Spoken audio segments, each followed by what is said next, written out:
Mga minamahal kong customers. Ito po yung ginugupitan ko ngayon. Dinayo pa talaga niya ako dito sa bahay namin, no, sa Novaliches Bayan, sa may Doña Rosario. Talagang dinayo pa niya ako ng customer ko na to. Taga ano po siya, taga Alicon. Ayaw daw niyang sumubo. Sa iba, natakot na siya, baka mag-iba daw yung paid daw niya. Ayan, nagpagawa siya sa akin ngayon. Talagang natuwa talaga ako at dinayo pa niya talaga. Ayan, nagpagawa po siya sa akin ng low skin fit.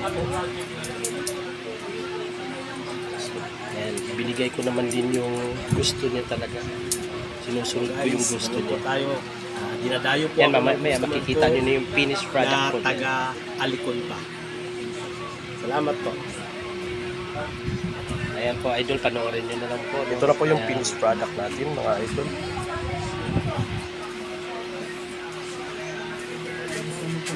Ayan. Kaya ko po nakuha yung ganyang klaseng gupit ko. Naka step by step po siya, naka gradual haircut po talaga siya para makuha po natin yung quality na gupit. Ayan. Para siyang nagkaroon ng shadow ng konti.